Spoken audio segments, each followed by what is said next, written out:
The rain had been coming down relentlessly all afternoon, making the grocery store feel even more cramped and stuffy than usual. Inside, the buzz of frustrated voices mixed with the sound of the grocery carts squeaking across the linoleum floor. Long lines stretched in front of every checkout, with impatient shoppers tapping their feet and checking their watches. In the line ahead of me, there was an elderly man, hunched over slightly, his back curved with age. He moved slowly, taking his time to place his items on the conveyor belt: milk, a loaf of bread, a couple of cans of beans. His clothes were worn, threadbare in places. The old jacket he wore looked like it had seen better days, and his shoes were scuffed and faded, but he didn't seem to mind. He was calm, though a bit frail, and didn't rush the process. The cashier, a young man named Kyle, seemed anything but calm. I could hear his loud sighs from where I stood in line behind Mr. Howard. Kyle wasn't happy about the long lines either, but his frustration was clearly aimed at the elderly man. He was moving at an almost exaggeratedly slow pace, sighing and muttering to himself as he scanned the cans of beans. I couldn't help but notice the way he kept glancing at Mr. Howard, impatience written all over his face. Mr. Howard smiled weakly and reached into his pocket, pulling out a small, worn pouch of coins. He began to carefully count them, one by one, his hands trembling slightly. As he tried to pay, I could hear Kyle mutter under his breath. "Of course," he said, almost too loud. "Coins, just what I need today." Kyle's loud sigh echoed through the store, drawing the attention of several customers around us. I could feel the tension building, the discomfort growing in the air. He rolled his eyes dramatically, making sure everyone could see just how annoyed he was. It wasn't the kind of frustration you'd expect from a busy cashier. It was the kind of bitterness that made you wonder if he had a personal grudge against the elderly man standing in front of him. "Seriously?" Kyle muttered, clearly annoyed. "I have a whole line of people waiting and you're paying in coins." He leaned forward, his voice rising in sarcasm. "Did you find these in the couch cushions or something?" He chuckled at his own joke, looking around to see if anyone else was amused. The other customers in line shifted uncomfortably. Some of them glanced away, pretending not to notice the scene, while others exchanged uneasy glances. A few looked at the ground as if they didn't want to be associated with the situation at all. It was clear that no one was willing to stand up to Kyle, even though his behavior was blatantly rude. But Kyle wasn't finished. His mocking tone grew even louder as he continued to count the coins with exaggerated slowness.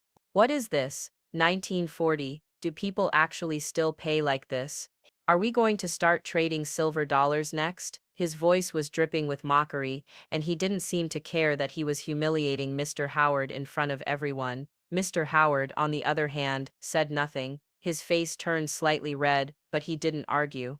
He simply continued to place the coins on the counter, trying to make sure each one was counted properly. I could see the shame in his eyes, the way his hands trembled as he fumbled with the change. It was heartbreaking to watch, but it felt like no one in line was going to stop Kyle.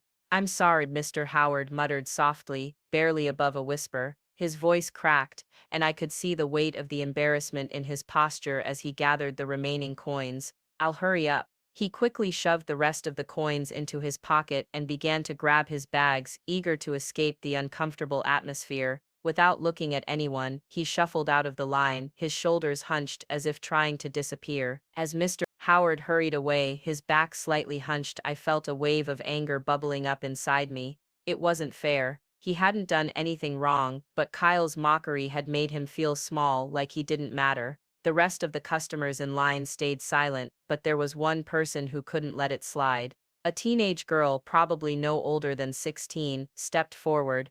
She had long dark hair tied back in a messy ponytail and was holding a small basket of groceries. She looked straight at Kyle, her face flushed with anger. "That's enough," she said firmly, her voice cutting through the tension. "He paid like everyone else. You don't have to be rude." Kyle turned to her, rolling his eyes as if she were just another annoying customer. He smirked, his tone dripping with condescension. "Relax, it's just a joke," he said, as if his words could somehow erase the hurt he'd just caused. But the girl wasn't having it. She didn't back down, standing her ground with a quiet strength. "It's not funny," she said simply. "It's just mean." Kyle scoffed and glanced away, clearly embarrassed by her defiance, but he didn't respond. Meanwhile, Mr. Howard, who had been shuffling toward the exit, turned back to the girl and gave her a faint, grateful smile. It was small, barely a twitch of his lips, but it was enough to convey his appreciation. His eyes softened and he nodded once before walking out of the store, the rain tapping softly against the windows as he disappeared into the downpour. I watched him go, the heaviness in the air settling around me. It wasn't just the rain that made the moment feel so heavy. It was the silent understanding that people like Mr. Howard were often overlooked, treated like they didn't matter, simply because they didn't fit society's expectations. I couldn't shake the feeling that this wasn't over yet, something was about to change, but I didn't know what.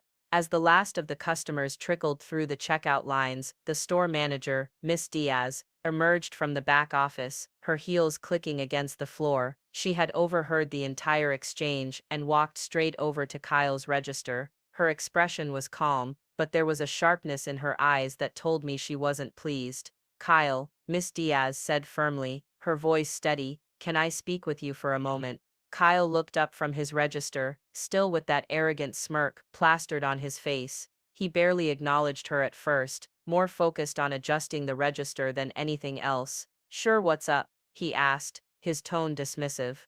Without responding, Miss Diaz led him to the back of the store, out of earshot from the other customers. I could see her gesturing with her hands, explaining what had happened, though I couldn't hear the specifics. A few seconds later, Kyle's body language shifted slightly, his shoulders slouched, and I could tell he wasn't pleased with whatever Miss Diaz was saying. When she finished, I could see her give him one last stern look. "This is the third complaint about you this month, Kyle. I've been patient, but I can't keep ignoring this behavior. This is your final warning." Kyle rolled his eyes and shrugged, clearly not taking her seriously. "It's just a joke, Miss Diaz," he muttered, though there was a hint of nervousness in his voice now. But Miss Diaz wasn't done. "That's not the point. If it happens again, you'll be out of here." "Understood." Kyle didn't respond, but it was clear from the way he shifted uncomfortably that he knew his job was hanging by a thread. The next day, the atmosphere at the grocery store felt strangely calm, almost like nothing had happened the day before. But that was about to change. It was just after lunch when a sleek black car pulled up outside, its tinted windows reflecting the gray sky. The car's polished exterior stood out against the dull backdrop of the rain-soaked street. I glanced up as the car parked and noticed the driver, a sharply dressed man in a dark suit, step out. He looked professional, with a crisp white shirt and a tie that matched his polished appearance. As he made his way to the store, his steps were purposeful, his expression serious. He entered the grocery store with an air of confidence, scanning the aisles briefly before walking straight up to the customer service counter. The girl behind the register blinked, clearly unsure what to make of him. "Excuse me," he said smoothly, his voice firm yet polite. "Could I speak with the manager, please?" The cashier nodded, her eyes wide, and quickly gestured for Miss Diaz to come forward. A few moments later, Miss Diaz appeared from the back, her usual calm demeanor replaced by a slight tension. She shook the man's hand and led him into her office without a word to anyone else. The customers around me exchanged confused glances. No one recognized the man, and there was a sense of curiosity in the air. Was he a business client? A VIP? I overheard a couple of whispers. "Who's he? He doesn't look like the usual type to come in here." Little did we know, the man's visit would turn the whole store upside down. The man stepped into Miss Diaz's office, his back straight and his gaze unwavering. The door clicked shut behind them, and for a moment, everything in the store seemed to still. Customers and employees alike looked on, curiosity buzzing in the air. Then, after a few minutes, the man emerged from the office, a slight grin on his face. Miss Diaz followed him, though her expression was unreadable. He cleared his throat, gathering the attention of the crowd that had gathered in the front of the store. Everyone turned their heads, confused but intrigued. "Good afternoon, everyone," the man began, his voice calm, but carrying authority. "I'm here on behalf of Mr. Howard." A murmur passed through the store. "Mr. Howard," someone whispered. "Yes," the man continued, his eyes scanning the room. "Richard Howard, founder of Howard Enterprises." A stunned silence fell over the store. "Mr. Howard." Richard Howard, the man who had been mocked for paying with coins. The man who had left the store so quietly was the founder of a multi-million-dollar company, the same Mr. Howard that Kyle had treated like he was invisible. The man went on, his voice steady but filled with purpose. Mr. Howard chooses to live modestly, away from the spotlight. He doesn't need to flaunt his wealth. Instead, he prefers to go around town, visiting local businesses, paying attention to how people are treated. Today, he was testing the customer service of this store. The words hit like a punch to the gut. The store had no idea who they were dealing with. It wasn't just a random old man, it was someone who had built an empire from the ground up, someone who could have easily demanded special treatment, but had chosen instead to keep a low profile. The man paused for a moment, letting the weight of the revelation sink in before adding, "And I'm afraid I have some bad news for a certain employee here." He turned his gaze directly to Kyle, who was standing by the register, his face paling with every passing second. "You, Kyle," the man said, his voice now cold and cutting, "are the reason Mr. Howard is leaving this store today in disappointment." The words hung in the air, heavy and damning. Kyle's eyes widened, but no words came out. The entire store fell silent, all eyes now on him. No one knew what to say. It was a moment of complete shock, the kind that would change everything. The room felt suffocatingly quiet as the words sank in. Kyle's face turned pale, his mouth opening and closing, as if searching for words, but nothing came out. The man, who had introduced himself as a representative of Howard Enterprises, turned to Miss Diaz. "I think it's clear that this behavior is unacceptable," he said, his voice unwavering. "Kyle is no longer fit to work here." Kyle's eyes widened in disbelief. "Wait, no, this isn't fair," he stammered, his voice growing defensive. "It was just a joke, I didn't mean anything by it." But Miss Diaz didn't hesitate.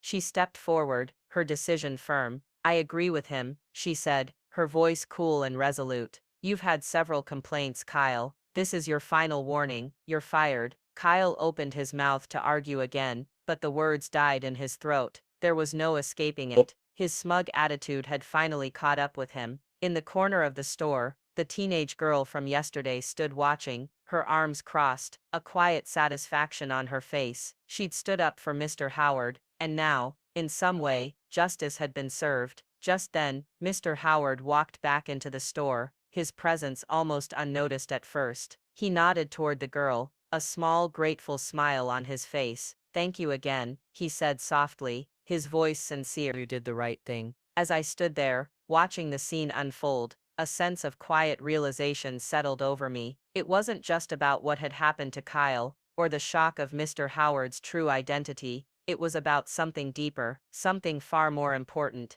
In that moment, I saw how small acts of kindness, how respect for others, truly mattered. Mr. Howard hadn't asked for anything in return for the way he'd been treated. He'd quietly observed, waiting for the right moment to reveal the truth, and when he did, it wasn't to shame anyone but to teach a lesson. The kindness he had shown to the teenage girl, and his willingness to live humbly, had turned into a powerful lesson for all of us. Soon after, it was announced that Mr. Howard had started a local program aimed at training and supporting young people in customer service. His goal was simple: to help foster kindness, patience, and respect in those just starting out in the workforce. He believed that everyone deserved to be treated with dignity, no matter their age, appearance, or background. The teenage girl, the one who had stood up for Mr. Howard, was invited to join the program as one of its first participants. She accepted, her eyes filled with hope and determination. As I left the store that day, I couldn't help but think that the world needed more people like Mr. Howard,